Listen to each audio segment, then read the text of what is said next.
strange substance found by a southwest Arkansas man be part of a government test?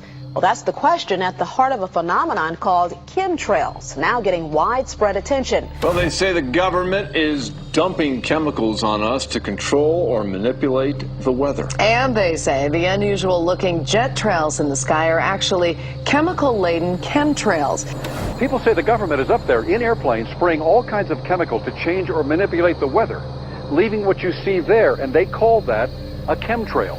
So what I look at there and I think are contrails, you're telling me are chemtrails? Yes, that a contrail would be dissipated by now. And it's interesting, Dale and Christina, this is of interest not just in this country, but European countries and frankly all over the world. A lot of folks interested in it. Well, Dave, you mentioned that climatologists and others who study the atmosphere believe that they'd be able to surely spot any kind of signs of an ominous plot. Our journey started in San Diego, California, where thousands of scientists, engineers, policymakers, and journalists gathered for the American Association for the Advancement of Science Conference. One of the topics was the artificial manipulation of the Earth's climate, also called geoengineering. During the meeting, scientists spoke about the plausibility of implementing geoengineering campaigns throughout the world under the guise of preventing global warming. One widely accepted theory was to block the sun by spraying something into the atmosphere. When they were asked about existing aerosol programs, they stated clearly that no such programs have ever been implemented. But strangely, these proposals sounded exactly like what people around the world are claiming is already happening. When I found out that the American Association for the Advancement of Science was going to be held down here and the main body of topics would be on geoengineering, I had to come. I had to be in on this. I had to hear what these top climate change scientists had to say. And that's the other question about chemtrails and whether geoengineering is being deployed right now without our knowledge. I don't have any personal insight into that, other than to say that I've worked in government at pretty high levels in the White House and at state government. I'm personally skeptical of that. But obviously, you never know what you don't know. Chemtrails. On the internet, they are cited as proof of the government creating clouds to combat global warming. They claim the American government, with the secret approval of the national government, is covertly using jet aircraft to spray population centres with aluminium, with barium, and with strontium so as to reduce people's immunity and reduce the global population. I'm always a little bit suspicious because the government doesn't seem that capable to do something on such a large scale. That is not rain, that is not snow. Believe it or not, military aircraft flying through the region is dropping chaff. Small bits of aluminum, sometimes it's made of plastic or even italicized paper products, but it's used as an anti-radar issue, and obviously they're up there practicing. Now, they won't confirm that, but I was in the Marine Corps for many years, and I'll tell you right now, that's what it is. And what happens here, military jets, some come out of Key West Air Force Base, and they move off into the atmosphere, and they drop mylar strips. Some could be a little wider, some are small glass fibers that are coated in aluminum. And what the Air Force does is they take their military jets and they dump these out of the aircraft, they fall into the atmosphere, and some take as much to a day to fall down. This is inevitably military or something going on. The government, the Air Force, you see this kind of a pattern like this, you can rest assured there's something going on. They're actually little bitty magnetic and little bitty strips of, whether it's aluminum. No, it's a nuisance to you and I to determine what's real and what's not, but it looks like it is a life-saving operation there from the military. The apparent motive behind this conspiracy theory is one world government. Order, I cannot hear. Mr. Speaker, I want to assure the House that both my ministry and my colleague, the Minister of Health, who have received correspondence on this issue, that this conspiracy theory does not have an iota of truth, and that the trails observed from aircraft simply come from jet engines. Question number 9. Order. And I think what an appalling example it is of the new Foreign Affairs spokesperson for the Labour Party that she's spreading conspiracy theories about the United States government. I think the House has heard sufficient. It is called geoengineering, fighting global warming by putting a chemical dust in the atmosphere and reflecting harmful radiation back into space. We take geoengineering to mean deliberate, large-scale intervention in the Earth system. There are a variety of schemes that have been discussed for geoengineering. A classic example is injecting reflecting particles into Earth orbit. Nevertheless, there might be some good reasons to think about alumina. It turns out, first of all, there's been a lot of work on the environmental consequences of alumina in the stratosphere. The big deal really is that alumina has 4 times the volumetric rate of forcing for small particles as does sulfur. And that means you have 4 times less surface area for the same rate of forcing. And this is a much bigger deal. You'd have roughly 16 times less the coagulation rate. And that's the thing that really drives removal. So you could get away, we think, with much smaller mass fluxes. So that's why we see things like in the use aircraft patent from '89, they talk about aluminum. And that's why we're seeing in the surface water samples aluminum. And here's David Keith saying that aluminum has 4 times the reflective volume surface area.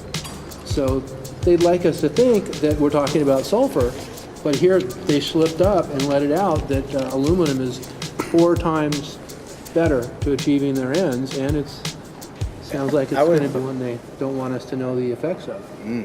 The little picture is from a nanofabrication study, which shows you can make very high quality, and do this in just a jet in a very simple way, make high quality alumina particles just by spraying aluminum vapor out, which oxidizes. So it's certainly in principle possible to do that. There's a big literature that's already looked at that. And you could do that by either building new versions of these aircraft or even re-engineering existing aircraft. So there's some ideas of that. So you go to an engineering firm and you want this done. They don't say this is hard or unusual. They say, okay, yes, we could do it. Aerosol geoengineering looks like it is so cheap that the cost is basically not going to be an issue. That means that implementation decisions will be risk-to-risk decisions. The risk of doing it against the risk of not doing it. And it makes the problem of how we govern it fundamentally harder and different and novel. So I've told you that it's cheap to deliver materials to the stratosphere, and I'm convinced that's true. I don't think that will change. But I think the more we do research, the less easy this will look, the more complicated the environmental effects will look. And that's a good thing, because right now it looks too easy. So I think that if we do more research, we're likely to find out that it's harder and more complicated than we thought, and that the side effects are harder to manage. And that's a healthy outcome that will make it easier to do the management. Of course, the opposite reaction is possible. It's an empirical question, how people will actually react to knowledge about this. Another reaction is to say, if these crazy scientists are so concerned about putting CO2 in the atmosphere, they want to think about these things, then that might actually mean we should be more serious about the risks of CO2 in the atmosphere. And by the way, it's not really a moral hazard, it's more like free riding on our grandkids. And by the way, it's not really a moral hazard, it's more like free riding on our grandkids. Numerous air quality studies, including from CARB, California Air Quality Resource Board, have named submicron-sized particulates as being particularly harmful for human respiration. Through all the discussions today, I have not heard any mention of this fallout, and has this been studied, and also the effects of a highly reactive metal like aluminum on toxifying soils and waters? The question is, what would be the effects of these materials on human health if they came down into the stratosphere, in particular small particles and aluminum? So the collaborators of mine working on the aerosol scheme are actually folks from Carnegie Mellon who focused on human health impacts. And while we haven't published it, that was the very first thing we did, was do the order of magnitude calculation in level pencil and paper, but with an expert on human health impacts about whether there could be an issue. And for aluminum or other particles, there are a lot of toxicological things that need to get looked at seriously. But if you're just thinking about the sheer number of particles and the human health impact of small particles, the answer is, well, we haven't published it. That was the first thing we looked at with some of the leading experts who do epidemiological research on human health impacts, and it's not even close to being an issue. Clarify, so 10 megatons of aluminum dumped into the atmosphere would have no human health impact. So let me be more careful here. To separate out the toxicological, so the alumina we've only begun to research and published nothing. Alumina we've only begun to research and published nothing.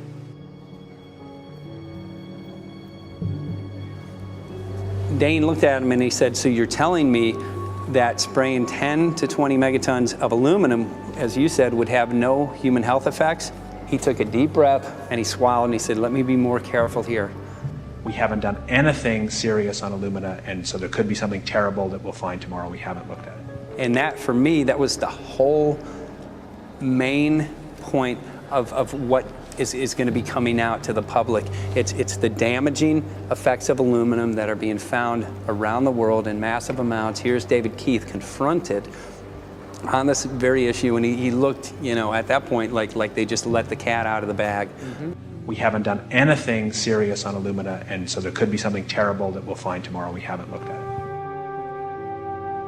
They're proceeding because they have an agenda that's separate from trying to thwart this crisis of global warming. You know, there's obviously several other objectives, whether it's depopulation, control, weapons aspects, communications aspects, all kinds of things, you know, wild cards that we know nothing about. We don't really know, and I'm not going to attempt to speculate on exactly what the agendas are, but we can see clearly the agendas are not benefiting mankind. You know, it's benefiting the agenda of the elite.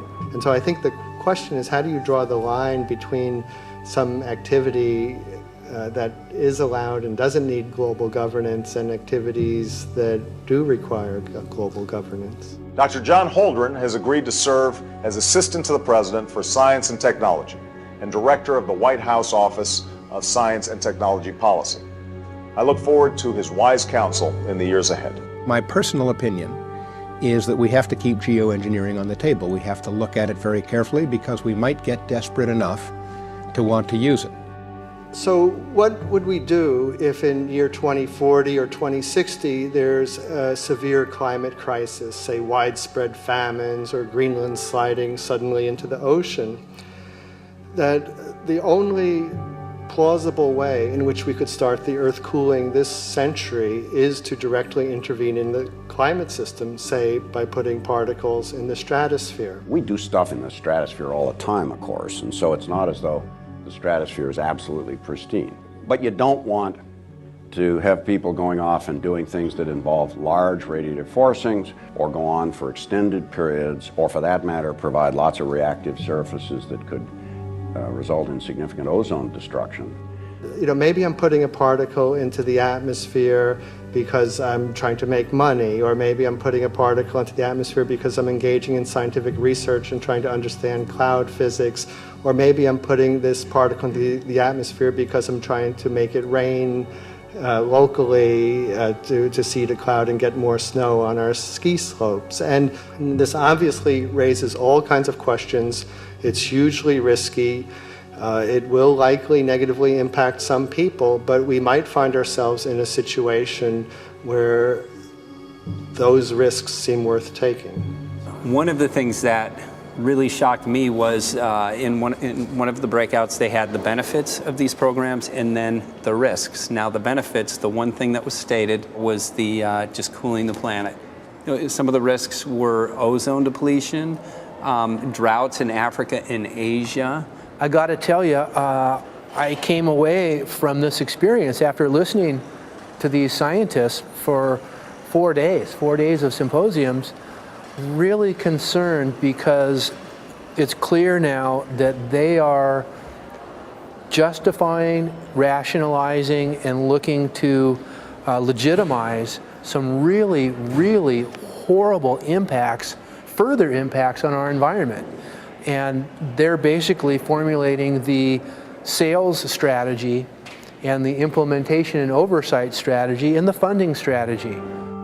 After San Diego, I was shocked by the programs that had been proposed. I decided to write about it. That night when I finished, I sent the article to an online publication with my email address attached. When I woke up the next morning, my inbox was flooded with responses from around the world.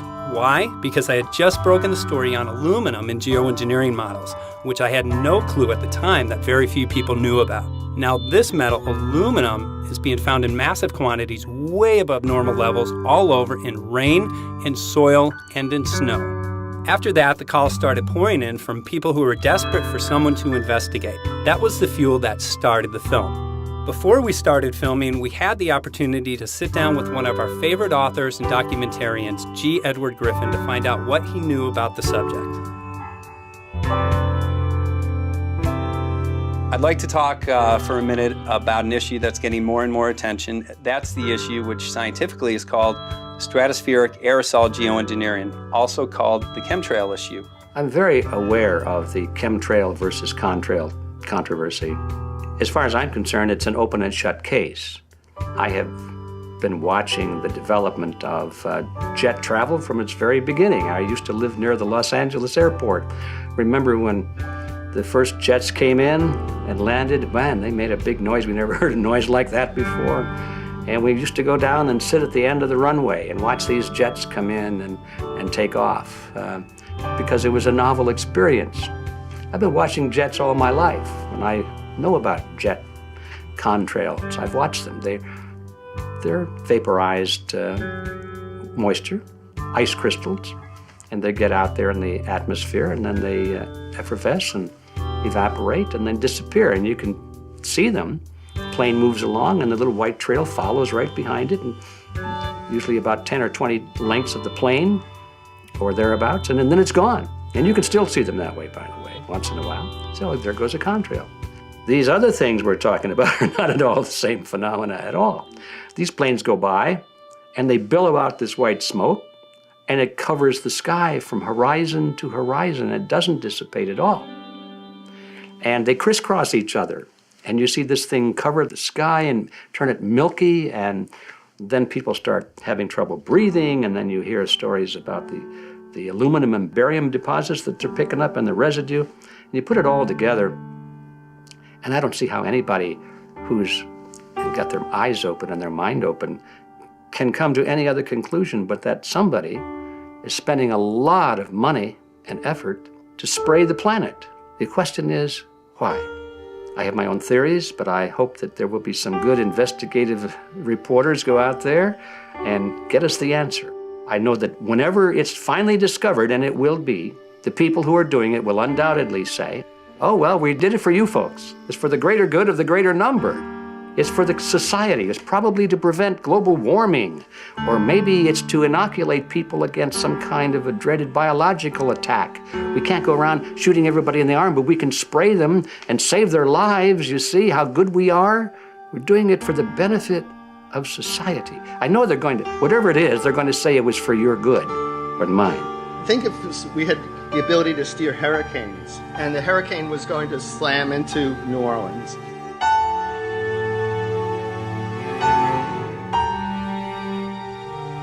And let's say you could steer it so it would hit Mississippi instead, where for 100, that means I would be willing to more or less kill 18 Mississippians to save 1,800 New Orleanians.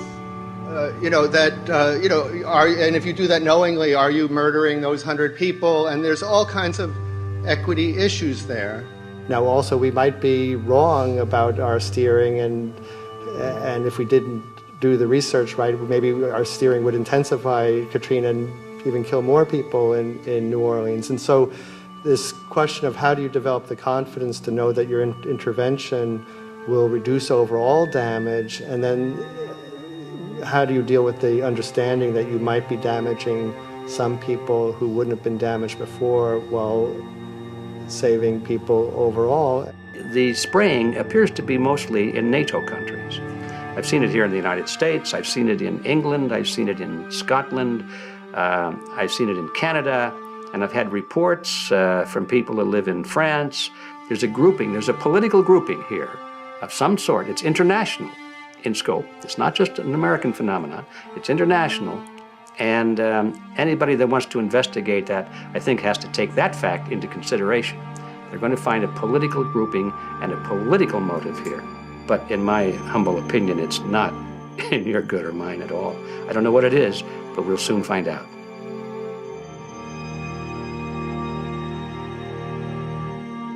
I'm sure that if you follow the old advice, which is follow the money, you'll come to the answer sooner or later.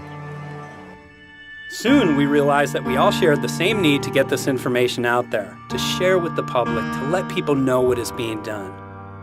Ed felt so passionately about the issue, he offered to help us.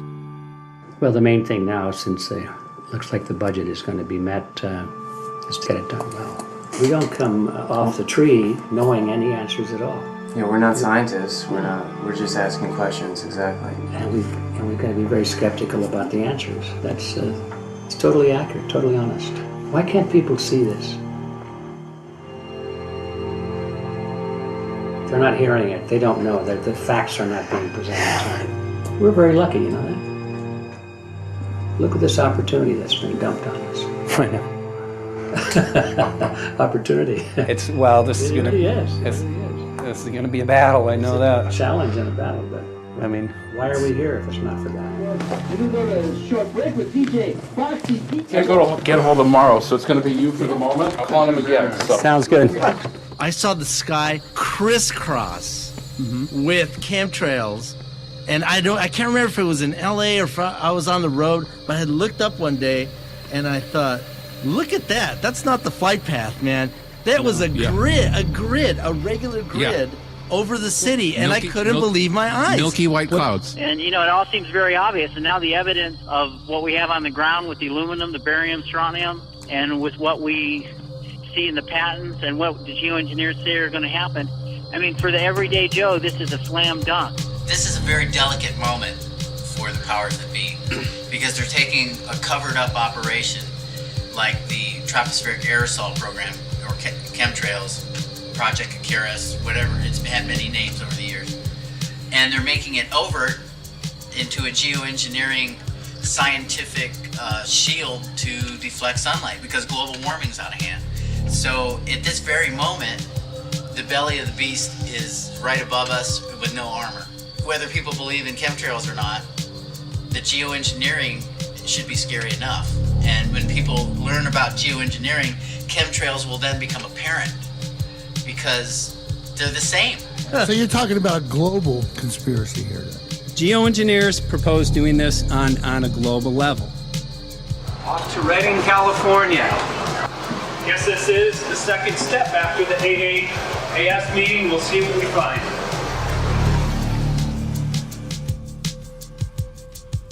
Right here in Northern California at Dane Wigington's house. He owns over 2,000 acres overlooking Lake Shasta. He told me about some of the challenges that they're having up here. Let's go and talk to Dane. We'll see, what's going on his property. We'll see what he's going through, and also what action he's taking based on the test results that he has.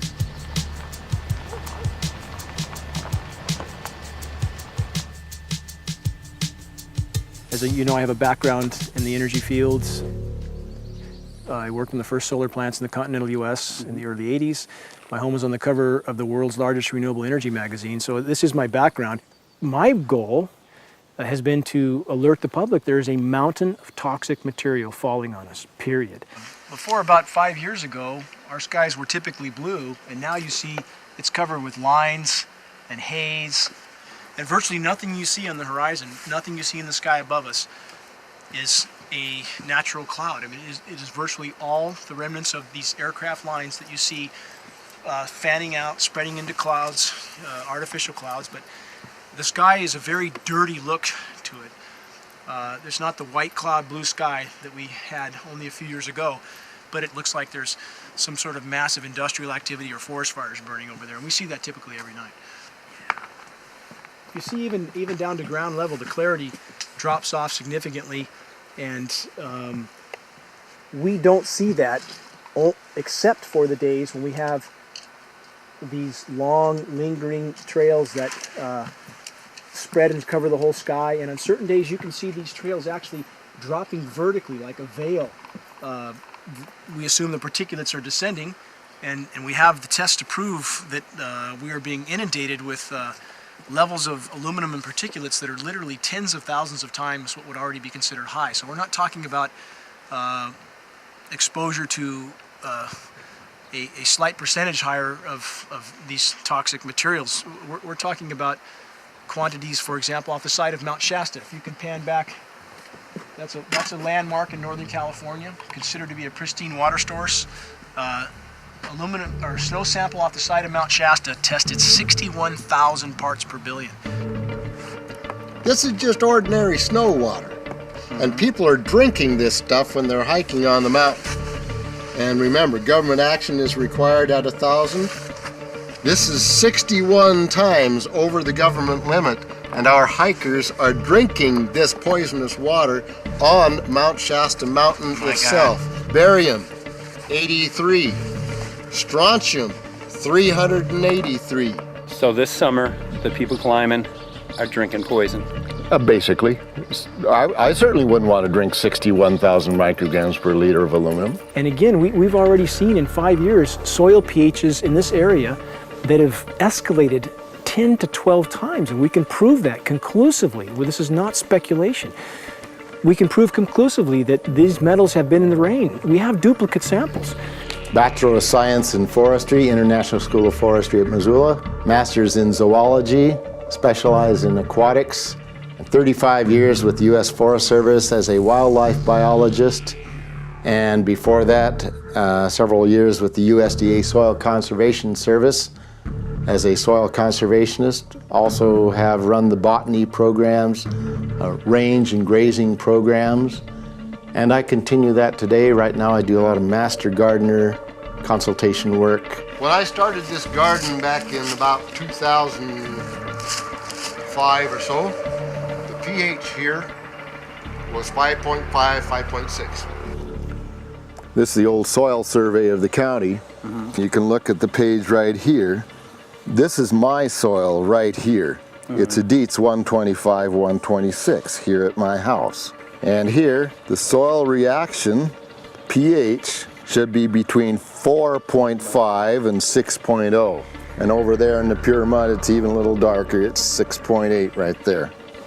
And what can this do to plant life and ecosystems?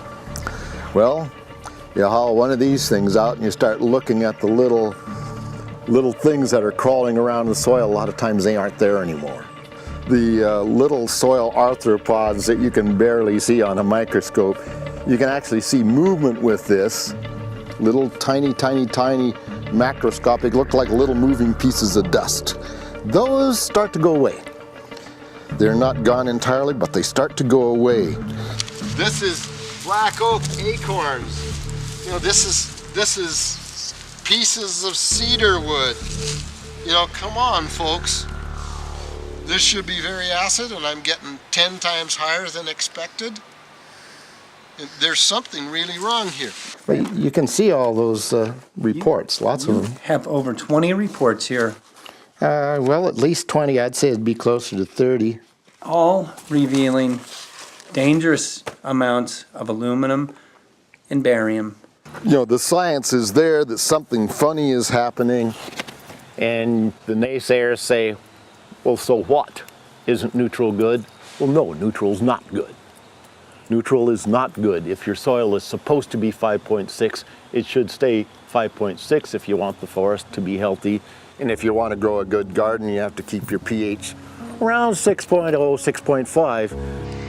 I think that we just need to wake up and just look at what's happening, because we can't just ignore it, because it's going to get worse and worse if we just keep ignoring it and pushing it away like, oh, that's nothing. There was mason jars, and they were brand new, sterilized, and that's what we catch the rain in. And then there was a HEPA filter that we tested the air with. Okay, so you caught rain and then you basically filtered air. What did you find? Aluminum and barium. Here's another test that's revealing 375,000 parts per million aluminum, barium at 3,090, and strontium at 345. Yeah, that's from a lined pond. With EPDM fish-safe pond liner. There is no chemicals, manufacturing materials at all in that pond liner that's available to the aquatic life. It's designed for that purpose. The well that feeds this pond has been tested and retested. ND, no detectable aluminum, 0. The only other place this pond can receive water is rainfall. We are located on a filtered, forested hilltop, miles and miles and miles away from any industry, highway, and so forth. After several heavy spray days, there was a film that we received formed on the surface of the water, and we tested that crust, and it was aluminum and barium. That after a year and a half's accumulation had 375,000 parts per billion of aluminum in it. It's literally toxic. We can say conclusively that what we see in the sky matches expressly what's outlined in numerous patents, and the materials on the ground match those patents. This material was not there 5 years ago. It is a recent phenomena in the quantities it's in. It has escalated in some cases 50,000% in 5 years in the case of aluminum. From our original baseline reading of 7 parts per billion, which was already high, it has escalated up to 50,000% in 5 years. And we've seen profound changes in that time. Dr. Leonard Time, PhD in chemistry, I cross-checked with him And he says the oxides of aluminum, barium, and strontium will drive your pH into the from an acid soil like this up into the neutral. There's no question about it. And that's exactly what you see happening. Wow. I have a doctorate in inorganic chemistry from Oregon State University, in which I was working with different metals and oxidation states, and then did a postdoctorate work at Brandeis, where I was working stabilizing off oxidation states of different metals. The goal is to sort of figure out how everything fits in the dynamic equilibrium of life. I was working with Francis up in Mount Shasta, and he showed me some rainwater analyses that had to do with levels of aluminum, strontium, and barium in the atmosphere. So I feel the major toxin in these chemtrails is the aluminum. And from the levels we were looking in at Mount Shasta, this is totally, totally unacceptable. When you get to metals and biological systems, you're no longer talking about the bulk aluminum that people think about when they're drinking from soda pop cans and that. So once it gets to the aluminum oxide stage, it just forms a plaque within your arteries and shuts down life. When you take elements that normally aren't out in the environment and you start putting them in the environment, it raises some serious red flags. Aluminum is a very specific nasty in biological systems. It takes that site and it never lets go, and it shuts down the site, and that's it. And so as you accumulate aluminum over time, it causes major neurological damage because it ends up as aluminum oxide that's essentially stuck in place and can't be flushed out by normal systems. At the core of everyone's condition is always some level of toxins. And aluminum is known to have cancer-causing effects. The half-life is decades. I think that we should be working on taking more of these toxins out of our environment instead of adding more toxins in. It's very concerning that if we add more toxins to our environment, that will be increasing the rates and risks of cancers. Even one patient is not worth it. So sad that they would consider putting aluminum in our environment to affect something when they could be causing so much more damage.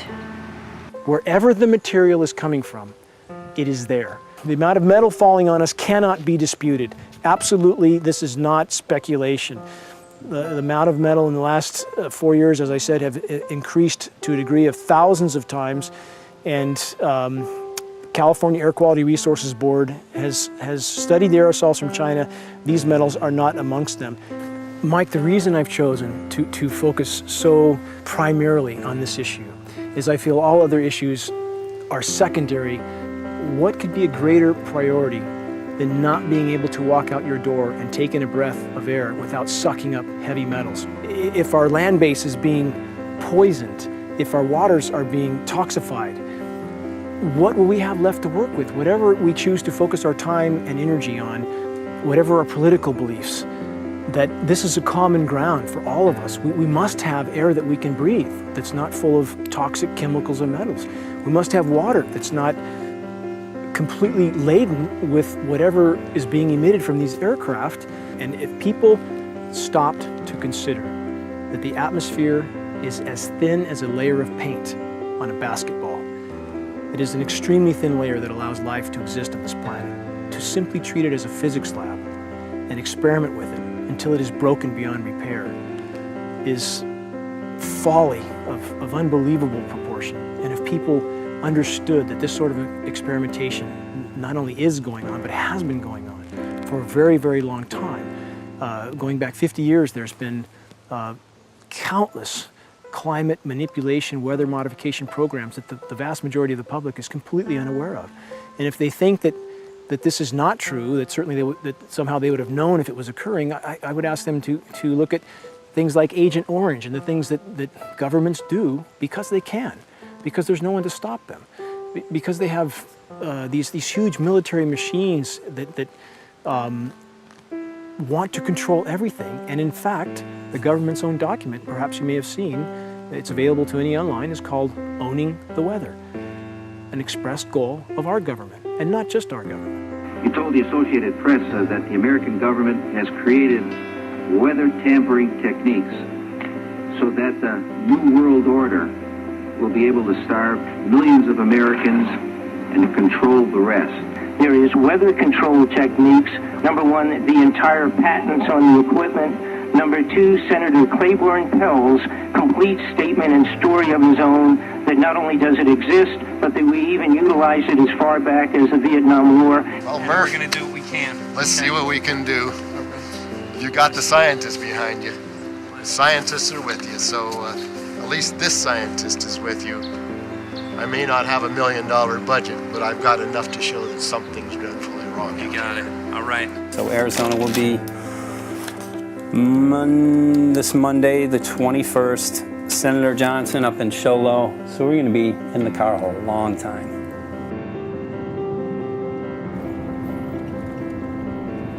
Well, it is such a pleasure.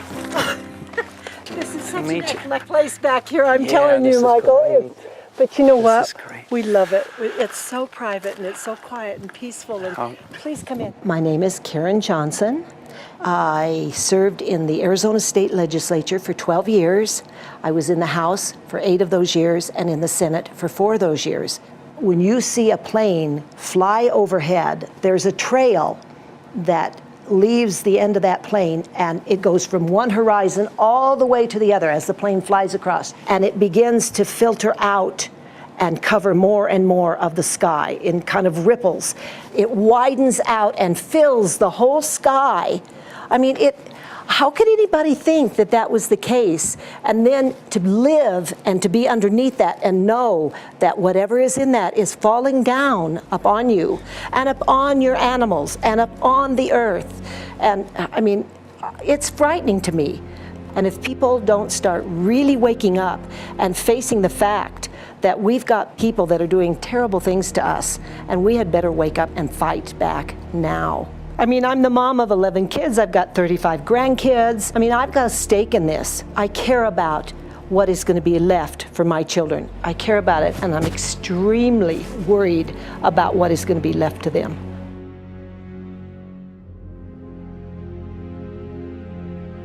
Aluminum is toxic, and we know that it's accumulative. And we know that we're getting more. So we're absorbing it in the air, we're drinking it in our water, so we are accumulating more. So the thought of more aluminum being dispersed in our environment in the way that you mentioned is very frightening to us and very disturbing to us. Those of us who have done any research on this are really quite concerned that we are ill-informed about this issue, and mostly that it's being done. Aluminum is toxic. We know that it is. We can debate as to the amount of toxicity that is going to be disturbing the body, but as far as really accepting the fact that it's accumulative, it's synergistic, then we have to conclude that it's not a good idea to put it in our atmosphere, especially when we know we're getting increased amounts, and especially since we know that the scientific communities around the world are pointing a finger at the heavy metal toxicities, at the toxicities that we're absorbing in the day-to-day food that we eat and the air that we breathe. The concern is off the charts about why is this happening? Why is this being allowed to be sprayed continually all over the United States, all over the world? Who is paying for this? I mean, the incidence of Alzheimer's has just skyrocketed, which evidently has to do with an accumulation of aluminum in the brain cells. I mean, I think almost every family has been touched by a member as they get older having Alzheimer's. And it's a horrible disease. And to say that, well, this just came because people drank soda pop out of aluminum cans, you know, when my father passed away with Alzheimer's and he didn't ever drink soda pop, you know, that explanation doesn't ring true with me. And so I'm wondering, how much did this chemtrail spraying back in the Illinois area affect him? Aluminum and fine metal is an accelerant. friend who's a firefighter up in Pine, Arizona for 20 or 30 years says that the wildfires now that they're fighting are way beyond anything they've seen before in intensity. And when you look at the air samples and you see the fine particles of aluminum, which is very flammable, and magnesium settling on the trees, this is causing unprecedented savage wildfire. But if you look at this, you can see these are parts per million. They sent this to me, and I just found this to be extremely interesting because we should have like 2 parts per million of aluminum in our air. And this is saying that there's 39,000 parts of aluminum. That's astronomical. Barium is high. I mean, these are way off the charts of what people should be breathing or what's coming down on them. And, you know, if people wonder why their health is deteriorating, why they're having to go to emergency rooms, why they can't breathe, you know, why they're getting Alzheimer's, this has been planned. We have elites, I don't know what you want to call them, one worlders, Illuminati, I don't know, whatever you want to call them. But with these people that don't care about the average person. They only care about themselves, their greed, their power, and if they eliminate, you know, 2/3, 3/4 of us from the planet, so much for the better for them, because then they don't have so many people to have to herd around and worry about. So this is a lot what this is about, and this is very, very alarming and scary. I mean, where is this stuff coming from, and why? Why is this kind of stuff being put out there? You know, I've heard different explanations about, oh, we need to cool the planet, all this and that. But if people are up there trying to cool the planet, why do they need all this kind of stuff in it? The explanations just never have really rang very true. And as I'm setting up the equipment, she looked at me, she said, all these trees here are dying. And I said, what? She says, all these trees in here are dying. So I thought, well, I'm going to test for aluminum, because that's one of the key things in the programs that we're talking about, and titanium. And I took some of this bark sample and tested it, and it came back positive with aluminum and titanium. Then I started traveling around California, noticing the same thing. In Lake Tahoe, there was a lot of the same type of bark, all through Sacramento area and Davis. Just about everywhere I went, I was noticing this silver white bark. What I think's happening is these chemicals are getting down and destroying the roots. And then as they come up, they're going out into the bark. Those 2 right there are the ones that are just, it just hurts so bad to see these 2, because look how old and big they are. We probably lost 40 trees right here on our 10 acres.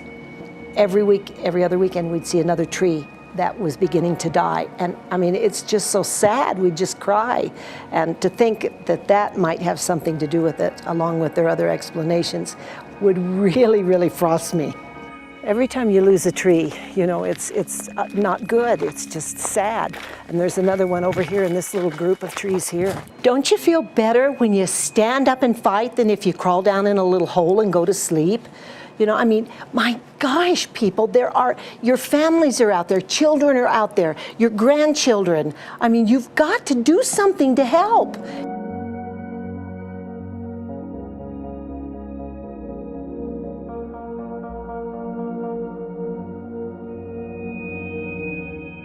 My greatest hope is to get people to question.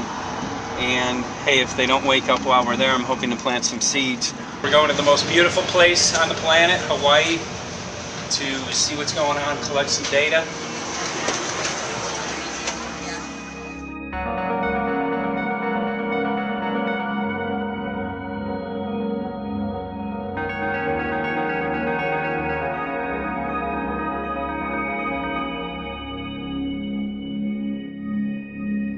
Thank you for having fun with us. Hope you enjoyed the trip.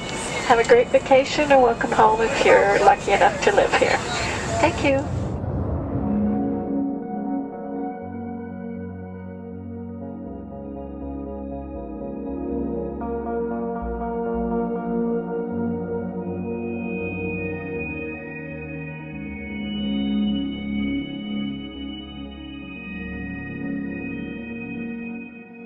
The whole valley's off the grid, so it's either solar, wind, or generators.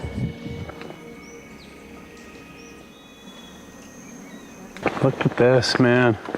Yeah, the mind can't even conceive of a dream of this. Right. Yeah, right. Even coming here, and one would never think, you know, in paradise that it's getting destroyed. And they're doing it island style. They do it off the island, right? They do it off the island, so they don't, you know, you don't see the chemtrail airplane. The theory is that they're spraying the ocean, offshore, and it's coming in on the. And it's coming in. Now these are coming from the west. They're also spraying on both sides today.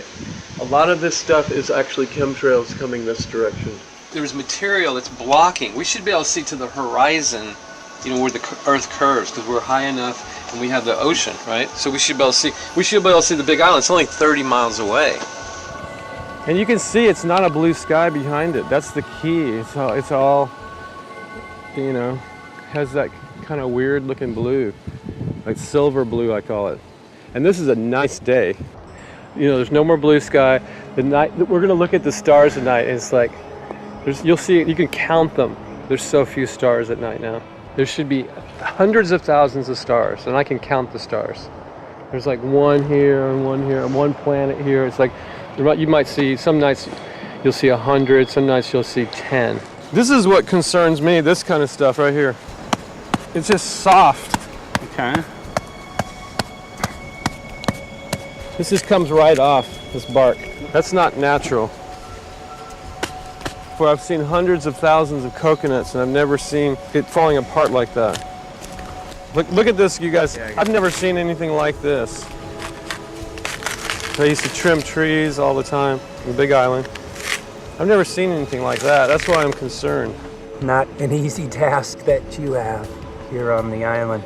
I could see the skepticism because it is so far beyond anybody's reality. It's amazing. It's just amazing to try to look through somebody else's eyes. Like my eyes, I can see this so it's like night and day, and other people it's just the illusion is just so deep. What do you think would happen if everybody awakened to what was going on and what the plans were of geoengineers? I think they'd have a revolution in Hawaii if people really understood what was going on. What's your concern for? I know that you love the land here. What's your concern about the chemtrails? Well, that we won't be able to live here and grow our own food, and that our health is going to be compromised. You think it already has been? Yes. And the thing is that they're doing it every day here, every day. So it's hammering, micro doses every day. And then, of course, it's getting in the environment, and of course, it's weakening the plants. And it takes a couple years for this to actually weaken the plant. So we're asking for GMO taro. We're asking for GMO papaya because we can't grow our natural seeds. We can't be sustainable. We can't truly, you know, be here as God created us to be. So my friend convinced me to do a hair analysis on my daughter. So we went ahead and cut close to her scalp and got some really recently grown hair and sent it in. I was just sure that my daughter's hair was going to be so clean with the lifestyle that we live. And lo and behold, it came back and her levels were really high in aluminum. This is the chart here. This is the reference range, and this is where my daughter is, 23.1. Aluminum. The skies are covered with a white mist, and I look up at night anymore and I don't see the deep, dense stars that I used to, and I can't help but think this obviously has something to do with my daughter's health. I don't know where else these heavy metals are coming from. Yeah, I mean, look how old she is. Yeah. She's been isolated here. Here, and she's... Here. Anybody looking at the situation would be like, this is paradise. This child should be like superhuman. Organic farm. And here you are getting all this heavy metal stuff. She has highest level aluminum on the chart. Never had a vaccine either. Folks, these people are playing God. They are playing God. They're manipulating the weather and they're spraying stuff into the sky. They are trying to geoengineer everything, including your plants and trees and your ocean. Well, tonight, we're just hoping that instead of not looking at it, you start looking into it, because I really believe from the bottom of my heart that we are in a real crisis. I really do. They are proposing dumping 10 to 20 million tons of aluminum into the upper atmosphere. What does aluminum do? It changes the pH of soils, which is toxic to plant life. Also, it's very toxic to human health. Are they doing it? Well, let me tell you about my experience and what we found. We have much evidence that not only suggests, but I believe prove that they are happening. Jeff, what's going on? And as I promised, we're joined right now by a very special guest, Michael J. Murphy, currently on location in Hawaii. He's working on a documentary film called What in the World Are They Spraying? Michael, welcome to the program. Great to speak with you today.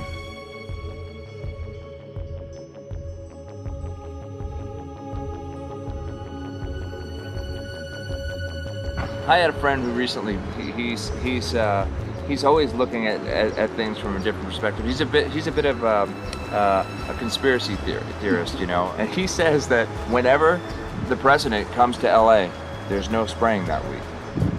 Could you have a better place for an interview? I mean, look. Well, this is being done over our farms and over our things. So basically, they want to eliminate our ability to eat organic food, have clean water. So in some ways, it sounds to me like, and you know, again, it's just a projection, but it sounds to me like this is control. How do we control the masses? Yeah. How can aluminum be good for you in any? And what was the second chemical you mentioned? It's barium. Barium aluminum. Obviously, those are toxic to everything. To human health. To human health, to farms, to animals, to everything. 61,000 parts per billion. And there should be a government alert at 1,000? At 1,000, people are drinking this. People that climb the mountain, they're drinking that snow. It's poison. Oh my God, that's so disgusting. So that's 60,000 times above regulation. Exactly. 60,000 times above regulation. And I've talked to friends and they're like, well, that's just ice. That's just condensation. And I'm like, you can talk to a second grader. Ice doesn't float in the sky and spread out that way, you know? You're not an expert, but you're a concerned citizen who said, wait a second. Who's actually doing the research. Yeah, you're doing the research, and that's what we need to do as Americans and say, you know what, I want to know what's going on. I want to know what the FDA is doing to my food. I want to know what the government's doing with my air, my water, and the soil. And, you know, it's just great what you're doing. And I just, my kudos to you for bringing light to this subject. Put all of the theories aside, just what geoengineers are proposing and what's being found is scary enough. So we can just address that. And I encourage more people to just step up and ask questions and do what he's doing. So thank you, Michael, very, very much. Aerosol spraying aluminum affects everywhere, and we have a beautiful tropical climate which I believe might be in jeopardy. So we wanted to not only come and bring the message of what people were finding around the world, but encourage people to test for the aluminum, strontium, barium. Essentially, I think it was an effective trip. I saw a lot of people here in Hawaii, in Maui, awake and not only curious, but willing to look into this deeper, and that's my only hope. This is one of the boldest moves, I think, from Ed Griffin yet. This is the taboo topic that nobody's supposed to talk about, and that is aerosol spraying. Now, we've got tons of documented proof of errant aerosol spraying. It just blows my mind that the whole essence of humanity has always been to look up into the sky and ask why. Though there are no limitation, there's endless space, an endless universe. Now, in the 21st century, we're not allowed to do that.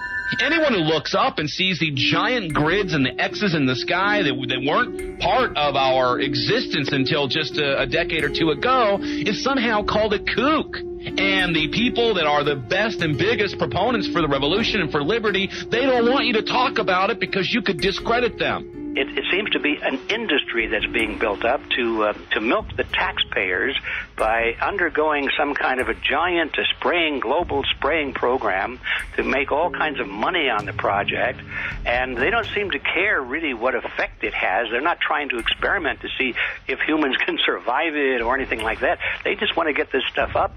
And then we discover, as we're going further down the line, that there are companies generating genetically modified organisms, or seeds, modified seed crops they're being engineered to resist the aluminum in the soil.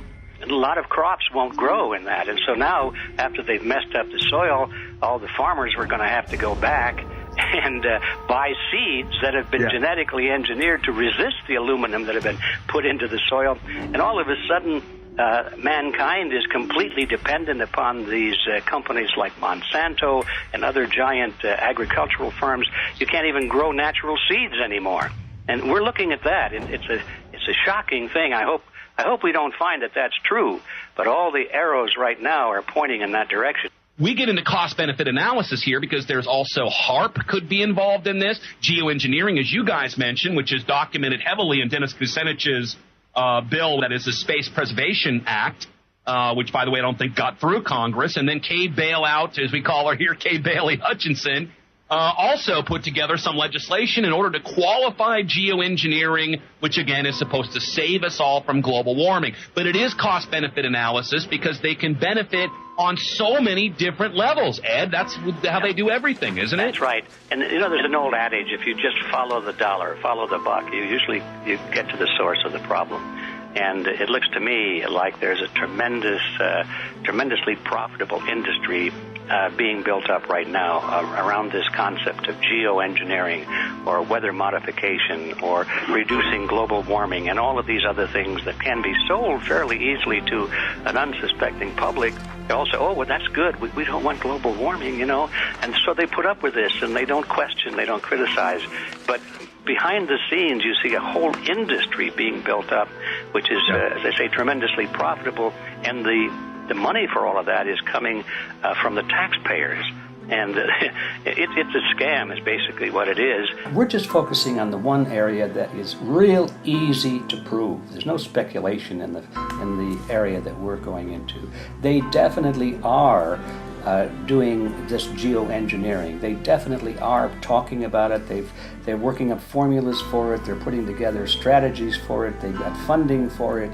Everything is in place. We don't even have to go into those other areas to make the case. Okay, let them believe that, but at least they must understand that there's no question that they're talking about it and planning to do it. And so shouldn't they be equally alarmed about what they're going to do if it can be shown that barium and aluminum and some of these other toxic metals are very destructive to the planet and destructive to human health? Isn't that enough?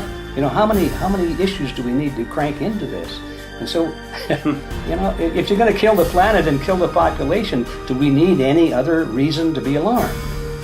What in the world are they spraying? Thank God people are asking this question. That's all we want. We just want to be able to ask these questions. Our good friend G. Edward Griffin, all these years, Mike Murphy and Paul Wittenberg are doing this great effort with your help. This is a community effort to get people real information. What in the world are they spraying? Any final quick comments before we're out of time?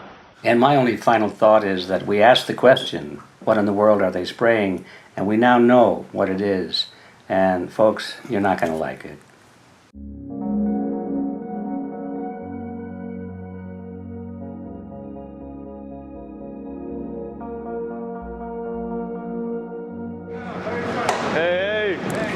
I'm Peter Vreken. I'm from Belgium. I'm 54 years old. I can't believe it myself. I'm a very happy and grateful person. We are doing the job the police or the Justice Department or the Environmental Department should have been doing. And it's really essential that it's going to be a grassroots revolution. I think so. God is on our side because we are not fighting against, but for. Yes, we're fighting for. I was in the council for about 25 years and also a period as the mayor. So from that moment on, 10 years ago, everything started to change. I start to get a picture of what is really going on. And it became crystal clear to me that we, humankind, have been manipulated and dominated and exploited for centuries. And this chemtrail phenomenon made me angry because I was so helpless. You can decide what food you're gonna eat, what you're gonna smoke, what water you're gonna drink, what kind of life you're gonna lead, but not with this phenomenon. Then you are just a victim. It's only a game. And there have to be good guys, and there have to be bad guys. And luckily, we are in the position to be able to play the role of the good guy who has the chance and the opportunity to overcome. 3 days that we shared with them, my heart just dropped because it was such a beautiful way to live and such a peaceful way to live. I left thinking, what's this going to be like in 10 years? Is everything going to be killed off on their property? And if it is, how are they going to get their food source? Are they going to have to take a class, you know, and get certified by company XYZ? And what are the requirements for that? And that really is the end of freedom. I'm concerned about that. I definitely, I really am, yeah. I learned to say everything is now as it has to be now.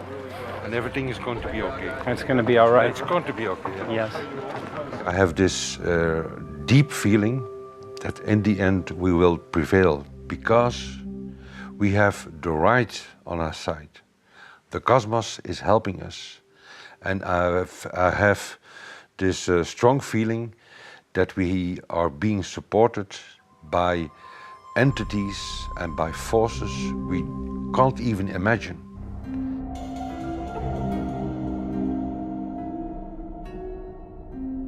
Here for the first time we have this scientific proof that we are being spread. We are being spread, and it's incredible and it's hard to believe, but we are being spread. I think at this moment to stop is not an option. Once you know it and once you have a tool like this and an opportunity like this, that the issue of chemtrails or persistent jet contrails or whatever name you use for it, that this phenomenon is recognized as being real, publicly debated on. In the context of geoengineering, I think it's high noon to bring this to the public. This is what the sky is supposed to look like. These are old paintings. We forgot this, I'm afraid. In the years that I have been a medical research journalist, I have looked at many things, and I found the same three issues in whatever I'm looking at. And that is that we are being dumbed down, we are being made sicker, and we are being made infertile. Citizens gathered from around the world in Belgium for the first International Chemtrail Symposium. The event attracted leading professionals, politicians, and activists who discussed the health, environmental, and social implications of these programs. Today it's only going to be about facts, documents, figures, patents, licenses, everything that brings us to the truth. We have no other weapon against this vast complex than exposing and bringing their dark works in the light of the truth. We have the hope that by our efforts, more and more people will become aware of the fact that we are deceived by our leaders. So today, we, as a family, join forces with the people who publicly made known to the world that chemtrails are not a conspiracy theory, but a conspiracy fact. From the Technische Universiteit Delft in the Netherlands. Ladies and gentlemen, please welcome Koen Vermeeren.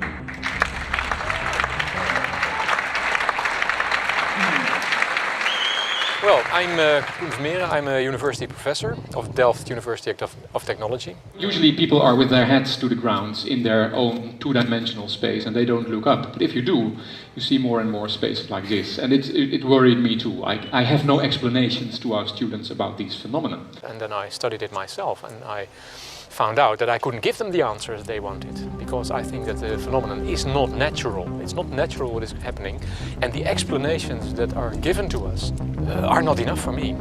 If you look at them from a scientific point of view, the first thing a scientist does is trying to explain something. Because I'm smart and my students are not as smart yet, so I have to give them answers to questions. But if you ask most scientists honestly, they cannot answer all your questions. If people are using climate control over our heads, I want to know about it. I want to know the consequences, I want to know the health impact, I want to know everything. I need, as a teacher in my university, to give answers to my students. And they have good questions. And I don't have the answers, and I want to know. Excellent. And we should discuss this. Ladies and gentlemen, for here you in the auditorium and for all over the world, Michael Murphy.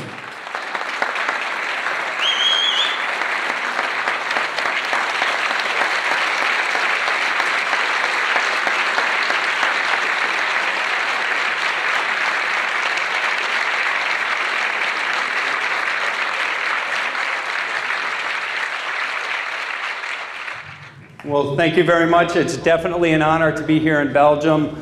The people who are in power control everything. They control the markets, they control us, now they're even controlling the weather. And they can use that for warfare applications. The one thing that they cannot control is what God had originally made, and that's natural organic seeds. This is called the Hegelian dialect. It's called problem, reaction, solution. The problem here is massive amounts of aluminum, things starting to die. The solution is company X that says, hey man, you're not getting yields on your crop.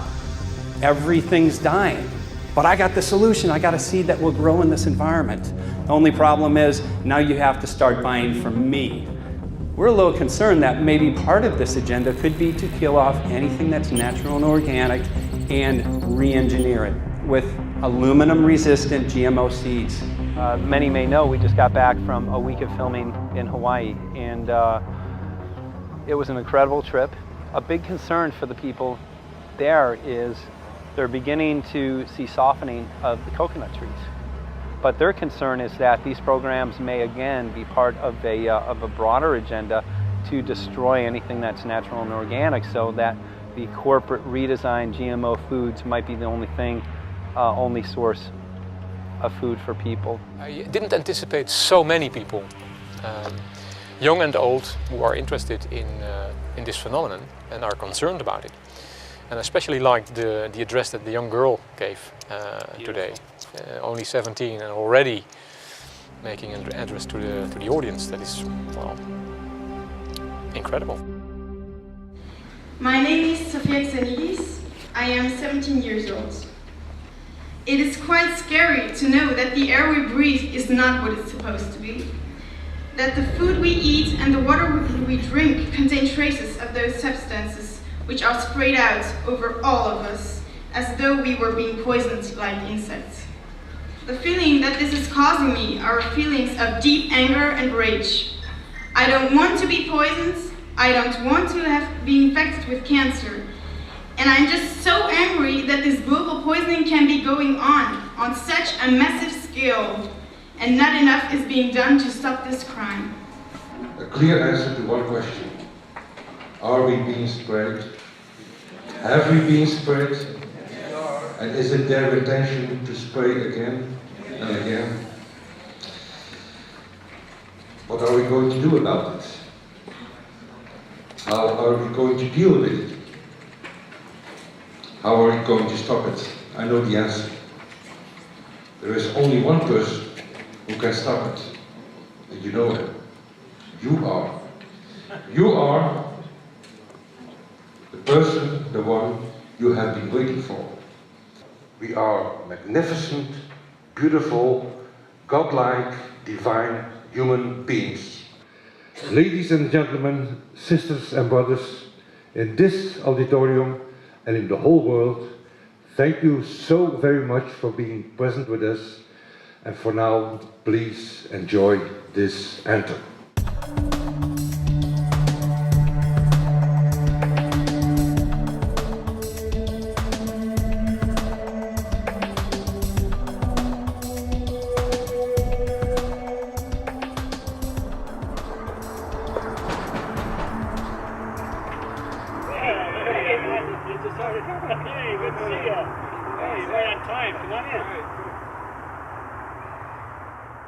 So anyway, I'm glad that the weather's been good for you fellas so far.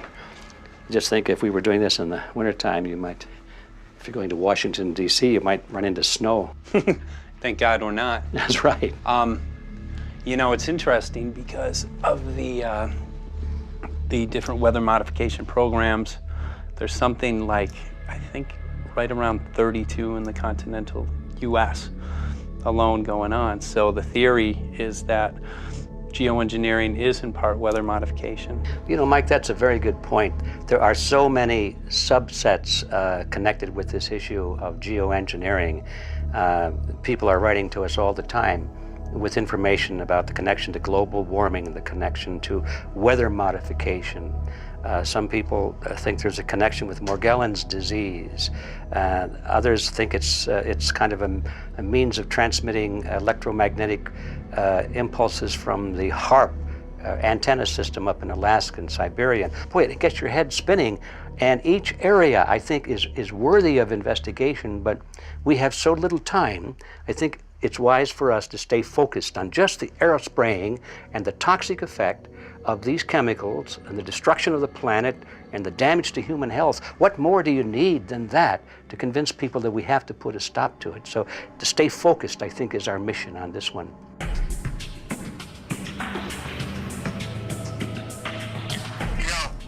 Jeremy, we had an idea. We know that you know the political system real well. Our idea was this: we have a ton of data and information that we've collected throughout our travels, and you know, we really think a good way to end the film would be addressing this to elected officials, some of the senators. So we were wondering this, if you might be able to come and kind of help us out and perhaps show us the way in how to get this done politically. But it sounds like a really good idea, and I'm also going to get to, in terms of researching who it is that we should really focus on talking to about this. At the very least, if we could make it impossible for them to claim that they don't know at this point, we can strip away their plausible deniability that they haven't heard of the data that points to geoengineering stratospheric aerosol operation already going on. At the very least, it should be very interesting to go to District of Criminality and put some people on alert. Yeah, you have a lot of enemies in Washington. That's where all the power comes together and the money, you know. So there are people there, I'm sure, that just don't want us to do this job. But I'm glad you're going, and you'll find out.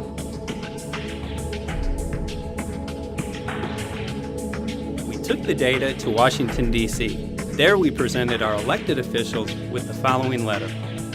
According to the 5th article of the Bill of Rights amending the Constitution for the United States of America, no person shall be deprived of life, liberty, or property without due process of law. But the daily spraying is depriving all persons living within the United States of life, health, liberty, and integrity of our common and private property without due process of law. As a representative of the people of the United States of America, we insist that you do everything in your power to protect us and immediately put a stop to geoengineering spraying at once. There exists no justification, legal or otherwise, to poison the planet and its inhabitants. Now suppose that space aliens arrived on, maybe they're going to land at the UN headquarters down the road here, or maybe they'll pick a smarter spot. But suppose they arrive and they give you a box, and the box has 2 knobs. One knob is the knob for controlling global temperature, maybe another knob is a knob for controlling CO2 concentrations. You might imagine that we would fight wars over that box, because we have no way to agree about where to set the knobs. We have no global governance, and different people will have different places they want it set. Solar engineering is like chemotherapy. No one wants it. But we all want the ability to do chemo and to understand its risks, should we find ourselves with dangerous cancer. How long does it last up there? The lifetimes are years. What, years? Couple years. And then it what, precipitates out, or Yeah, that's correct. no toxic side effects that we know of? The thing we always wonder about is the unknown unknown. Yeah. So if you're thinking about, say, the acidification, it's clear that's not a problem. There's several studies that showed that. Right. But of course the concern here is with so little research, there may be some unknown that comes out of left field that bites us. My name's Mike Murphy. I'm a filmmaker in from Los Angeles. We're covering an issue called geoengineering. Okay, thanks guys. Senator, a question about the issue of geoengineering. I'm afraid I don't know what you're talking about. And wondering if you were supportive of geoengineers' proposals of spraying 10 to 20 million tons of aluminum into the atmosphere. I should really get a briefing paper on it before I give an opinion. Oh, not a problem. Are you aware of the issue? Not completely. At all? Because, okay. Do you have a letter from constituents, and people have concerns? Yeah, what We're making a documentary about the I don't know, you guys have credentials to be here? Yes, we do. We pass through security as well. Endowed by our creator. I think so. Please don't touch that. Please don't touch my property. You're lying. No, why? What did we lie? What did we lie about, sir? No, we're not. What are we lying about? Lying about what? It's a little unusual, huh? I haven't heard that. Okay. You're not aware of it? And it appears that these programs have already been deployed. You know, I haven't looked at that proposal, and so, why don't you let me review it? I can do that. Are you aware of? Actually, I'm going to go. Yeah. Let me go ahead and get that. I will take a look at this, and I will act accordingly. General, this program, this openly covert program of the aerosol spraying, stratospheric aerosol spraying, geoengineering, using tons of aluminum, spraying it up in the sky. I have no idea what you're talking about. Okay. Commonly called chemtrails, sir. When you were the head of NEMA, did you see the aerosol trails? Mike Murphy, filmmaker in Los Angeles. Hi, sir. And we're covering an issue called geoengineering, and wanted to know if you're supportive of geoengineers' proposals.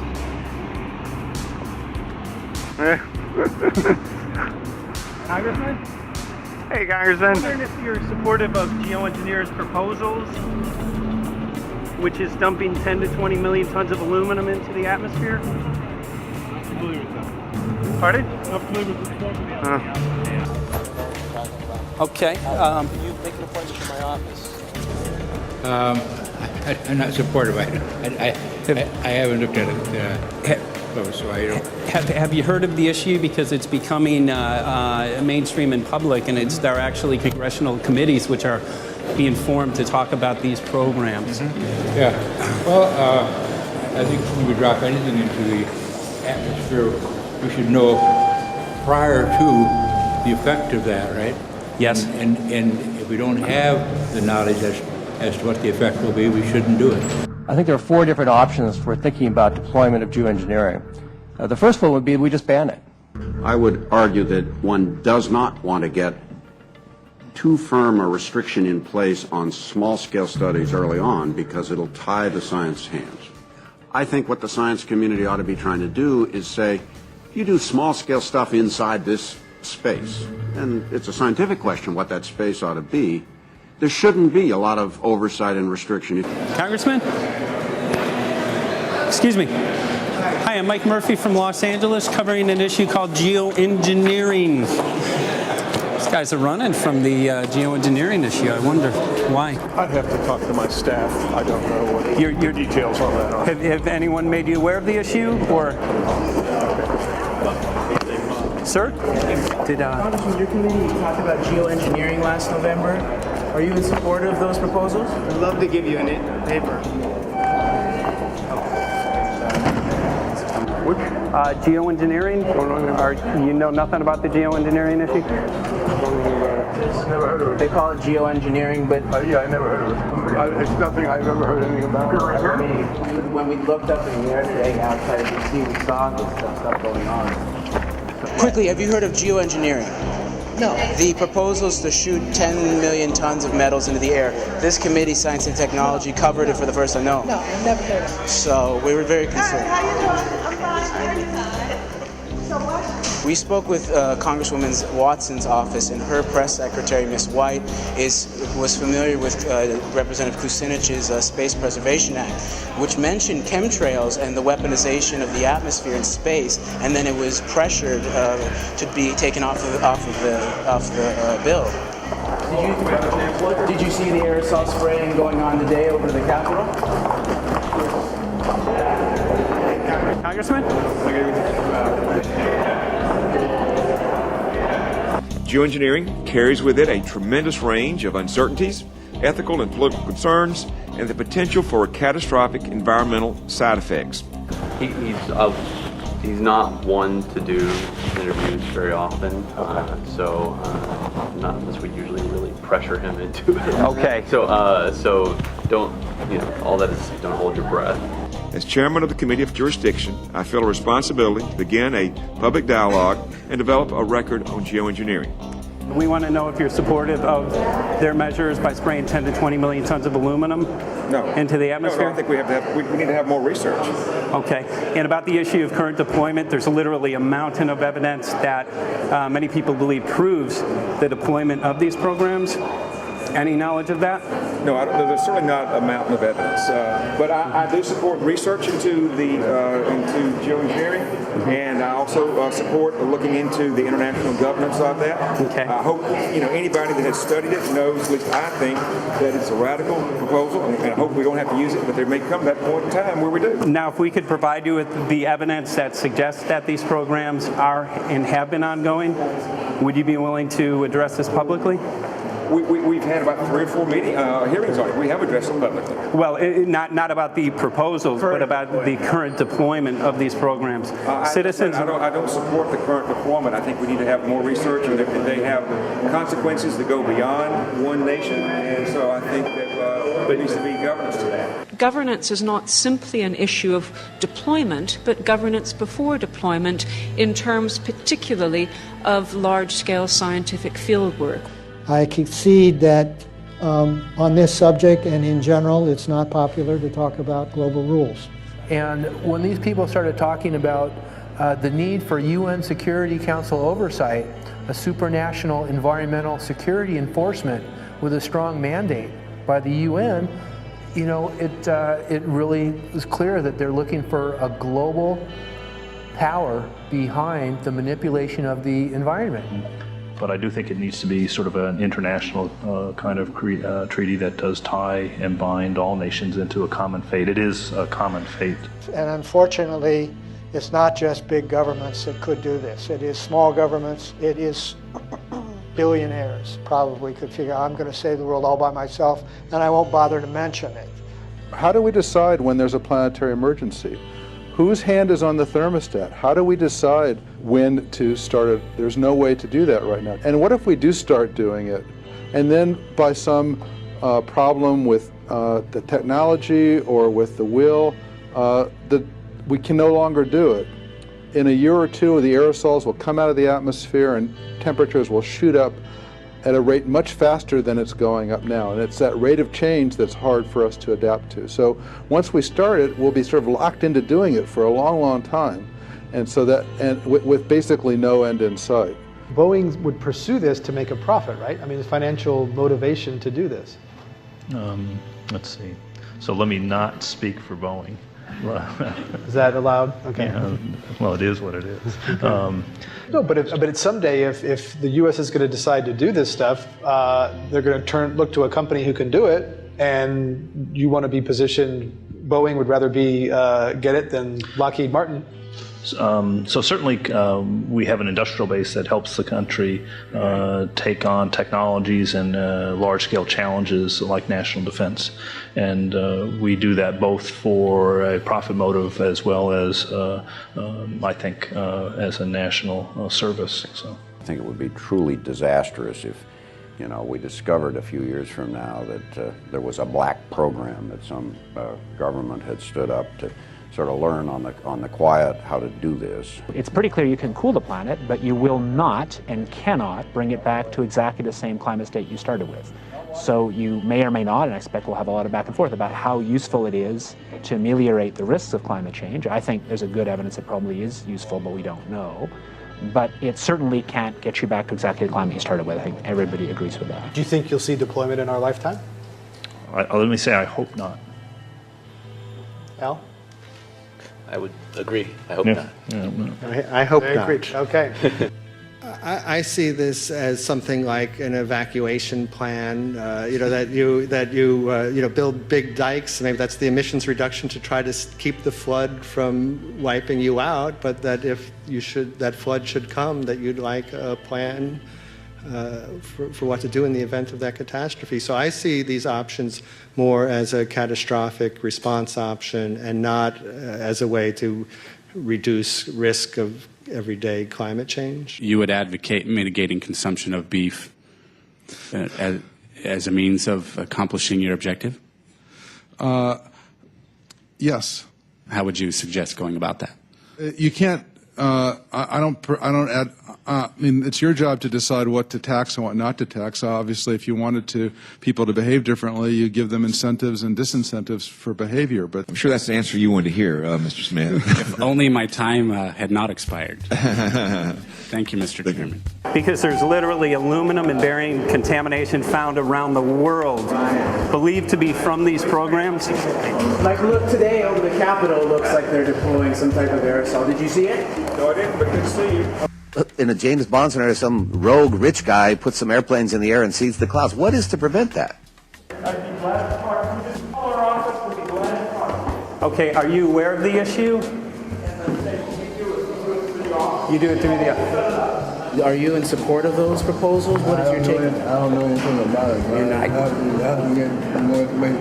I've got a chair here. Okay, we'll give you a letter on this. Yeah, this is a letter from constituents. Okay, great. Excellent. And many people believe that these programs have already been deployed because mass contamination has been found. Geoengineering programs, stratospheric. Got it. Yeah. You just brought it up. Spraying from airplanes. Okay. So what is happening, people from around the world are finding contamination. Let me take care of this and I'll talk to you when I come back. I'll be back. He's here. Thank you very much. We see that even though we might make the average temperature of the planet about right, the rainfall patterns change some from today. And some places become warmer and some places become cooler. So there are going to be winners and losers in this geoengineering activity if we were to do it. But nevertheless, as David has said, there are reasons why we might consider doing it. Many people are deeply concerned about it because of the toxicity of aluminum, and it has been addressed to Congress in various committees. Would you take a look at a letter from some of your constituents addressing the concerns? Excuse me if I go. Okay. Can I give you a letter from constituents? Are you aware of their proposals of dumping? Gotcha. Thanks. Well, I'm not familiar with it, so I don't know what they're doing. Okay. Well, geoengineers are proposing just that, dumping aluminum and barium into the atmosphere. Why would they do that? Aluminum's a precious metal we can use. Well, the stated goal is to actually cool the planet. However, there's a... Sounds strange. Right, exactly. So they're proposing dumping these metals into the air to block the sun, essentially. We're here to just find out what members of Congress are I hope aware. we would have a strong hearing on that before we decide to do something. I would hope so. And there's plenty of evidence that not only suggests that these programs have been deployed, because we're finding contamination of aluminum and barium on the rain, snow, and soil. Okay, thank you. Thank you. LA County has seen 200% increase of Alzheimer's over the last decade. Tons of ground and water samples showing high levels of aluminum all around our state. Why don't you give me all the information you have? I have some very good people I will assign it to. And if you get it to Mr. Lavelle, we will He's get got it my to card the and right... send me an email and we'll take a look Okay, at it. we'll be in touch. We are Okay. investigating this, and there's literally a mountain of evidence that suggests that these Okay, programs are move going that on. mountain over to us. You Let got us it. take a look at it. And look up, Thank keep looking you. up into the sky, and you'll see some of it. Oh, okay. You will. You can All see right. the aerosols being sprayed out of airplanes quite a bit. Okay. So thank you. Yeah, the future of humanity is definitely dependent on it. So we're counting on people like yourself to take some proactive steps. So thank you very much, guys. You're very welcome. Appreciate Thank it. you. Thank you. Right.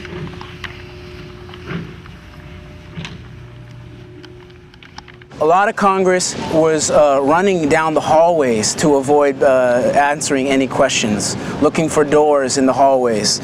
So apparently the war is against all of us, and we're all in a hostage crisis. People who took an oath to uphold and defend the Constitution are not only know this is happening, are participating in this. And all of us have a duty to stand up and speak out about it. Why is the water being contaminated? Why is the soil being contaminated? Why are aluminum-related diseases going up? And it's affecting all of us, and thus we all have the duty to stand up and speak out and get educated and stop this. For our own sake, for our children's sake, it is a crucial moment in history right now.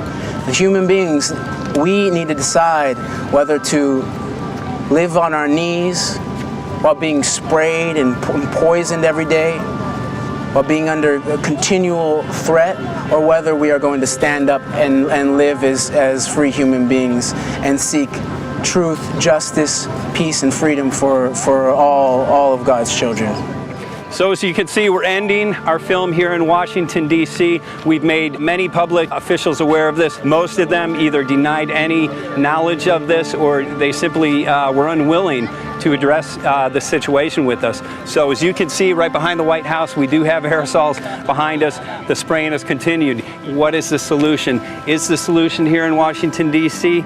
Clearly, this is one of the solutions, but the solution is not only here, the solution is within you.